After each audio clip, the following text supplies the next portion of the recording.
My name is Alina Thompson. I'm a 35-year-old marketing executive and a single mom to my incredible 10-year-old son, Ethan. As usual, my morning is a whirlwind. I'm in the kitchen, scrambling to pack Ethan's lunch while simultaneously firing off work emails on my phone. Chaos, yes, but it's my life. Mom, have you seen my science project? Ethan shouts from upstairs. I sigh, momentarily pausing my multitasking. Check the living room, honey. I think I saw it on the coffee table. Just as I return to my emails, my phone buzzes. It's a message from my brother. Mike. Hey sis. Emma and I can pick up Ethan from soccer practice today if you need us to. Relief floods through me. That would be amazing, Mike. Thanks. Mike and his wife, Emma, have been my rock since Ethan was born. They live just a few blocks away and are always willing to help out. Emma, in particular, has boundless energy when it comes to Ethan.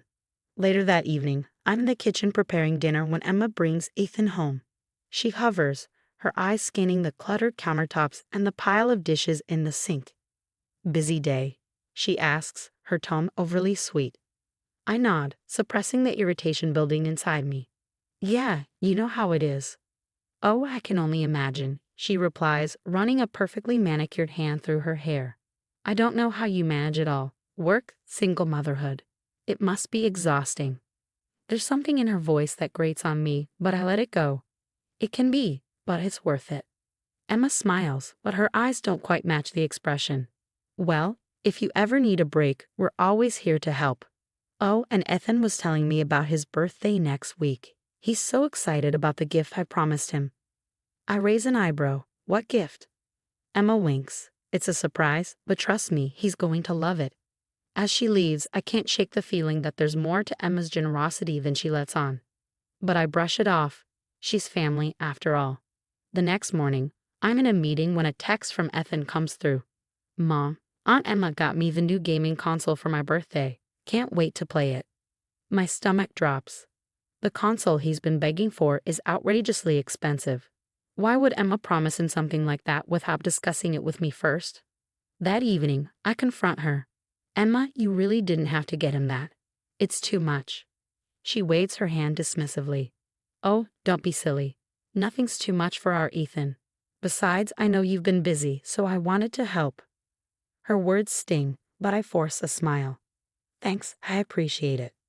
As I watch her chat animatedly with Ethan about his party, I can't help feeling a pang of something, jealousy, unease. I'm not sure. But as Ethan's excitement builds, I push my feelings aside. What could possibly go wrong? The day of Ethan's birthday party arrives, and the house is alive with energy. Kids are running around, parents are chatting, and the smell of fresh-baked cake fills the air. I'm in the kitchen putting the finishing touches on the snacks when Emma bursts in, carrying a massive, beautifully wrapped box. Where's the birthday boy? She calls out, her eyes sparkling.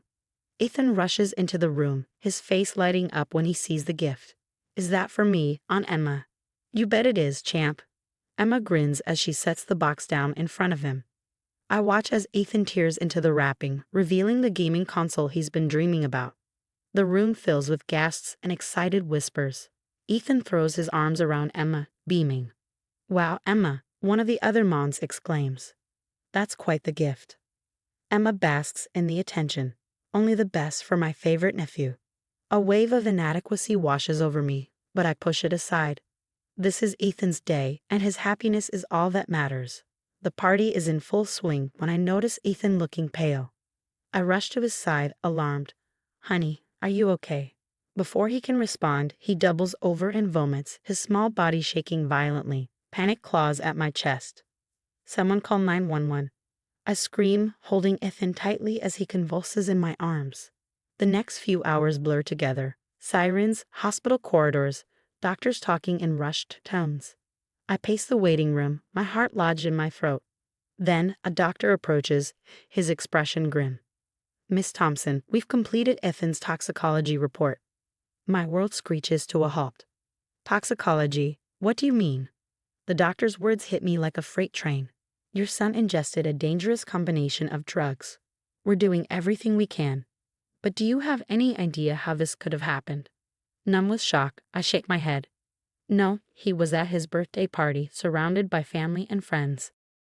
At that moment, two police officers enter the room. Miss Thompson, we need to ask you some questions about the gifts your son received today. Reality slams into me like a wave. The gifts, the console, Emma. The days blur into one long nightmare as I keep vigil by Ethan's bedside. The steady beep of monitors and the soft hiss of oxygen filling the silence. Mike visits, his face etched with worry. Alina, the police want to search our house, he says quietly. They think the drugs may have been hidden in one of Ethan's gifts. I nodded numbly, barely processing Mike's words. All I could focus on was Ethan's pale face, so small against the stark white hospital pillows. One night, as I sat by his bedside, holding his hand, a detective entered the room. Miss Thompson, we need to talk about your sister-in-law, Emma. We have some questions about her involvement in this incident. In that moment, something inside me hardened. If Emma was responsible for this, if she had hurt my son, there would be hell to pay, and I would make sure of it. As Ethan slowly recovered, the gnawing suspicion about Emma only grew. Her visits to the hospital were oddly timed, always when Mike wasn't around. One day, I overheard her on the phone just outside Ethan's room. No, it didn't work. I know. We'll figure something out. She hissed before abruptly ending the call when she noticed me. Who was that? I asked, my voice icy. Oh, just work stuff. Emma laughed nervously, quickly changing the subject. How's our little fighter doing today? I narrowed my eyes. Our little fighter, he's my son, Emma. Later that evening, I confided in Mike about my suspicions. His reaction floored me. Are you serious, Alina? Emma, she loves Ethan. How could you even think that? Mike, something's not right. The way she's been acting. He cut me off. Stop it. You're stressed and looking for someone to blame. Emma would never hurt Ethan. Frustrated and feeling completely alone, I turned to my coworker, Jason, over coffee. I need your help, I confessed. I think Emma might be behind what happened to Ethan, but I can't prove it. Jason's eyes widened. That's a serious accusation. What do you need? Can you dig into her background? There's got to be something we're missing. A few days later, Jason called me, his voice urgent. Alina, you need to see this. He showed me what he had found. Records Emma had carefully hidden. Past drug charges, petty theft, even a stint in rehab. My blood ran cold. Mike needs to see this, I said, but when I showed him, he exploded. You had no right. This is ancient history. Emma's changed. Our relationship fractured at that moment, but I wasn't done. Desperate for answers, I took matters into my own hands. I installed hidden cameras in the house, the invasion of privacy making my skin crawl.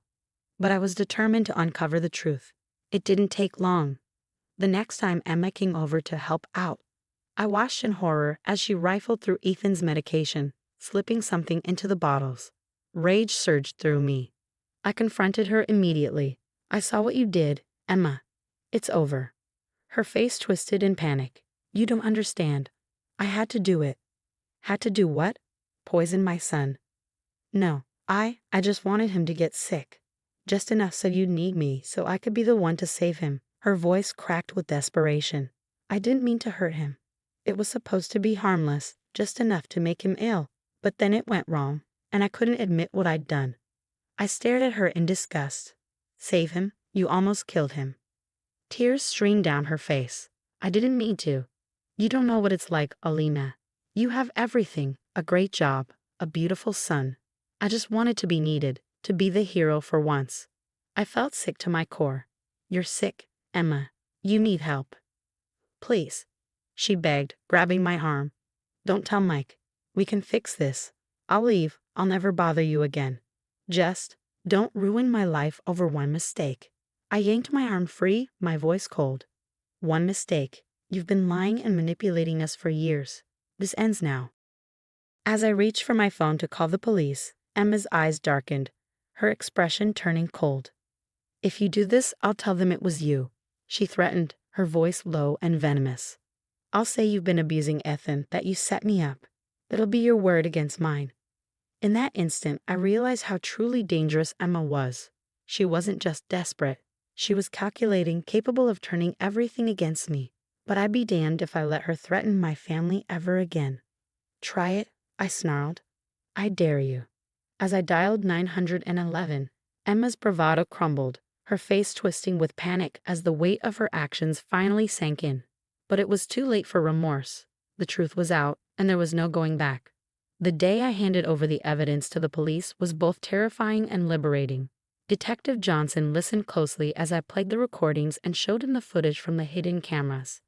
"This is substantial evidence, Ms. Thompson," he said gravely. "We'll bring Emma in for questioning immediately." I stood by the window, watching as police cars pulled up to Mike and Emma's house. The sight of her being led out in handcuffs felt surreal. Mike's face was a mask of shock and disbelief. Later that evening, Mike came to my door, his eyes red and swollen. "Is it true?" he asked, his voice breaking. I nodded, my heart aching for my brother. "I'm so sorry, Mike." He collapsed into my arms, sobbing. How could I have been so blind? In court, Emma's carefully constructed facade finally shattered. Her testimony revealed a twisted plan born of jealousy and desperation. She confessed to tampering with Ethan's medication, admitting that she had intended to frame me for neglect. "I just wanted to be the hero," she sobbed on the stand. "I wanted Alina to fail so I could swoop in and save the day." The jury's verdict was swift, guilty on all counts. As the judge sentenced Emma to 15 years in prison, I felt a weight lift from my shoulders. It was over. 2 years later, life has settled into a new rhythm. Ethan, now 12, is thriving in school and shows no lasting effects from what he went through. I've poured myself into my work, earning a promotion to vice president of marketing. Mike and I have slowly started to rebuild our relationship. It hasn't been easy, but we're getting there. He's in therapy, working through the trauma of Emma's betrayal. "I don't know if I'll ever be able to trust again," he confided in me during a recent visit. "But I'm trying, for you and for Ethan." We've heard through the grapevine that Emma isn't faring well in prison. She's fallen back into old habits, isolated and struggling with addiction again. Part of me feels a twisted sense of satisfaction, but mostly, I just feel pity. As for me, I've learned valuable lessons about trust and the importance of real family. Ethan and I have grown closer than ever, our bond stronger for having weathered the storm together. "Mom," Ethan said to me the other day, "I'm glad it's just us now. You're all the family I need." His words brought tears to my eyes. We've been through hell, but we've come out the other side stronger. That night, as I tucked him into bed, I realized that sometimes the family you choose is more important than the one you're born into. Sitting here now, watching Ethan play in the backyard, I feel a sense of peace I haven't known in years. The echoes of our past still linger, but they no longer define us. We're moving forward, one day at a time, building the life we deserve. And that's a gift more precious than anything I could have imagined. If you were in my position, do you think you could ever forgive Emma for what she did? Or do you believe that some actions are truly unforgivable, even when they come from family?